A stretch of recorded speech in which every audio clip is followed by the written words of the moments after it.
Having a cosy little bolt hole somewhere near the sea is a dream for many of us. And certainly the affordable route to getting your very own holiday home could be to buy a static caravan. After all, they come with all mod coms, and they're usually in rather picturesque settings. And certainly they've provided a wonderful getaway in years of happy family holidays for thousands of people. Well, we've been hearing from a group of owners who tell us that for them, the dream has soured. Why? Well, that's because of a change in rules at the park where they have their vans. And it means that caravans in which they've invested years of time and money in refurbishing are now destined for the scrap heap.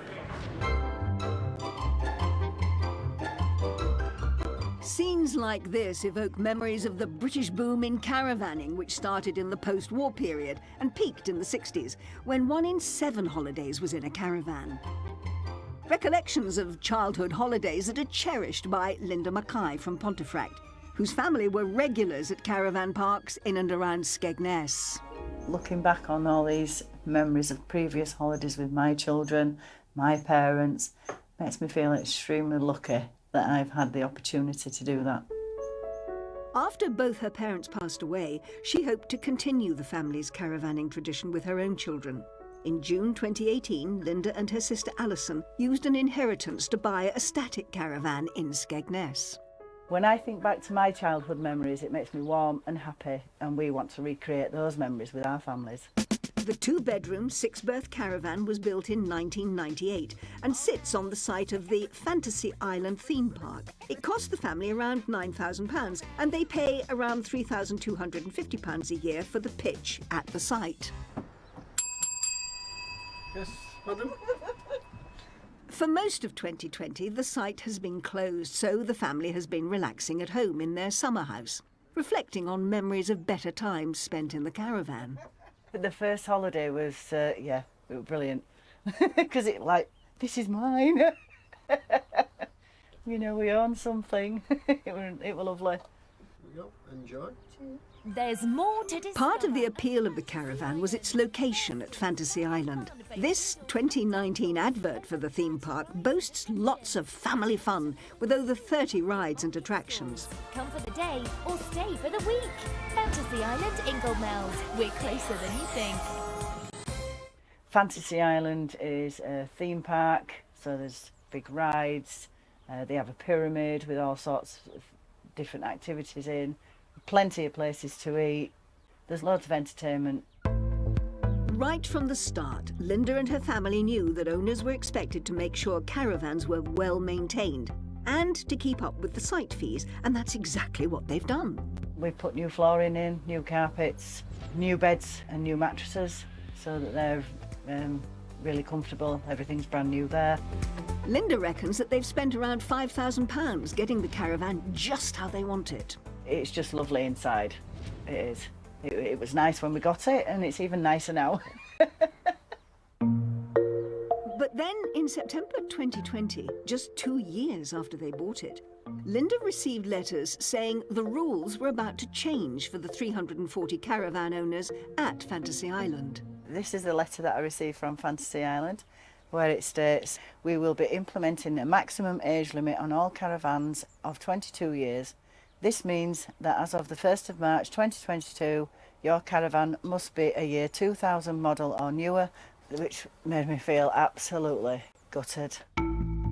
As some residents rent out their vans to paying guests, the site owners say this change is necessary to maintain standards for all visitors to Fantasy Island.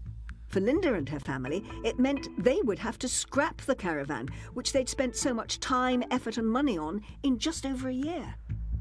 Ours might be an older caravan, but it certainly does not look like an old caravan.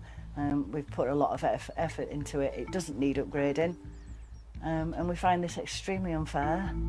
When Linda complained to the site owners, she was told that they would buy her much-loved holiday home for £200. Alternatively, they would offer £2,000 as trade-in value towards a newer model.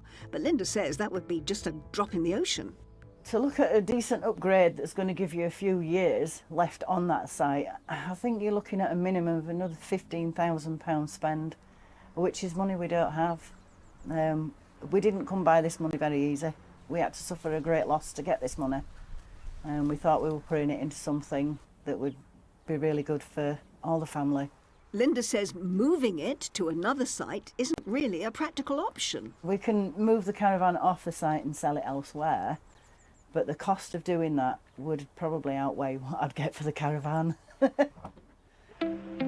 Dan Ellicott of the National Association of Caravan Owners says it's not the age limit itself which is the issue. It's commonplace in the industry to utilise age limits at caravan parks. It's about whether or not the consumer was aware of that at the outset. The problem is that where people spend money and time and effort and invest in these substantial purchases, it's not fair to arbitrarily introduce a specific age limit. We'd like to see something that is based on the actual condition of the unit. Dan believes some caravan owners are vulnerable because, as in Linda's case, many parks renew their licensing agreement annually. That allows the caravan owners to use the site for just 12 months with no long-term guarantees. What we'd like to see is something that provides a written agreement with a specific defined period of tenure. Annual agreements allow caravan parks to make changes on an annual basis, and this gives way for something like this to happen at any juncture. It's because agreements to lease the pitches are renewed 1 year at a time at Fantasy Island that the management has been able to impose an age limit on caravans unexpectedly, as in Linda's case. It's left some owners feeling they've no alternative but to scrap their beloved holiday home. Simon Mullins from Sheffield has enjoyed holidays with his partner and their families at his Fantasy Island caravan for 13 years. It's an escape for us at the weekends and obviously somewhere to go for a couple of times a year as a main holiday. So it's really key and important to me and my family. We love the area. We do like the site. We love the caravan. We spent thousands on it in upgrading it. Simon says things started to change at Fantasy Island in 2016 when it was taken over by the Mellors Group, a family-run company specialising in fairgrounds and Christmas markets.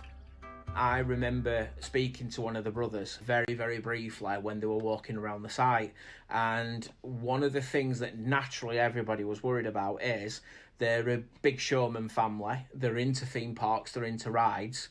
Where do we fit into all this? And the top and bottom of it is we were told it won't affect us. We want to have caravans on this site. We still want it to be family orientated. So everybody sort of felt safe and secure from that conversation alone, really.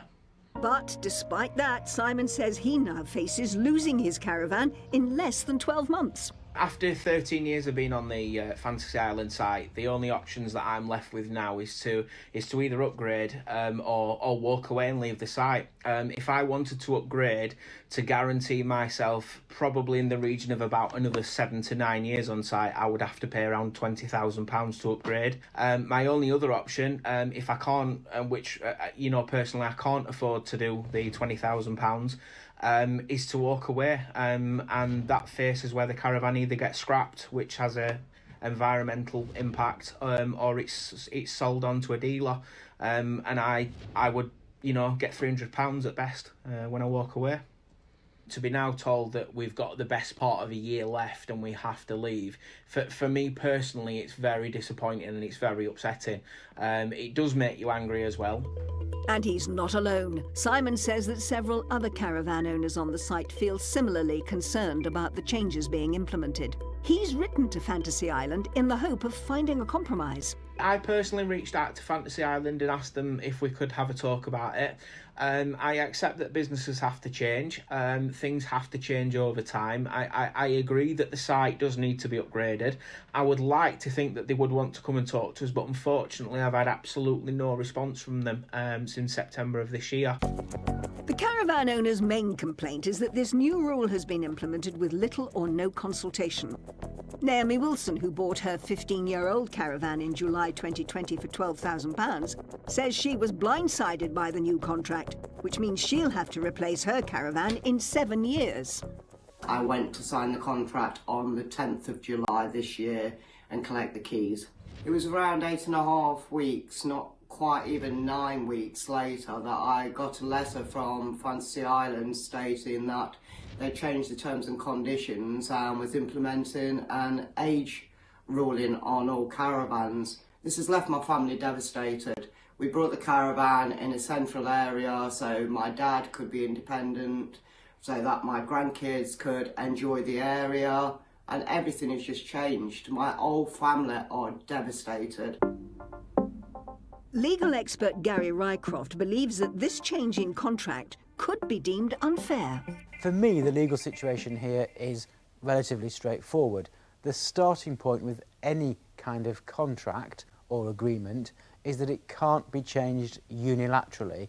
It has to be changed by mutual agreement between the parties. So in this case, Linda and Simon and the other caravan owners signed up to a particular arrangement, a particular contract or agreement that didn't have a 22-year time limit on it. To bring that new rule in is a unilateral decision by the owners of the site that, in my view, isn't necessarily legally enforceable. Even though the residents sign new contracts with management every year as a matter of course, Gary still thinks they have strong grounds to challenge the change of terms. Caravan site owners very often like to renew contracts or licence agreements on an annual basis. So in effect there's a rolling agreement with the caravan owners themselves. Now on the face of it there's nothing wrong with that. In fact, in many ways it makes good sense to revisit these arrangements every year because subtle things do sometimes need to be changed. But when a significant fundamental thing is being changed, it should only be made with the agreement of the two parties and not made unilaterally.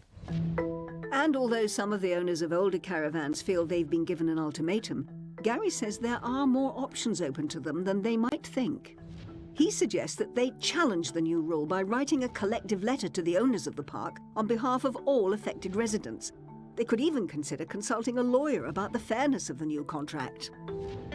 We put the residents' complaints to the Mellors Group, which owns Fantasy Island, and it insisted its 22-year age limit was the fairest and most objective way to ensure all visitors received a minimum standard of safety and facilities.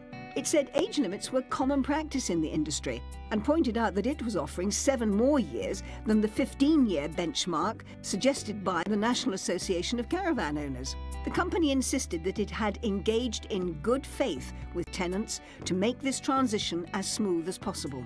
While it said it was sympathetic to the small number of customers affected by the change, it pointed to the financial incentives that it was offering to help them. It said that any residents not wishing to accept its part exchange offers are welcome to sell their caravans to independent third parties or move to another site. But while Linda and Simon are now considering the legal avenues open to them, a sudden change in circumstances has left them wondering if they want to stay at Fantasy Island any longer. If we had the funds, which we don't, we would consider upgrading, possibly. But to be honest, after the way they've treated everybody and not played fair, I don't think I'd want to stay. That's not the kind of family I want to be in. What I would like to happen is I would like Fantasy Island to come and talk to us.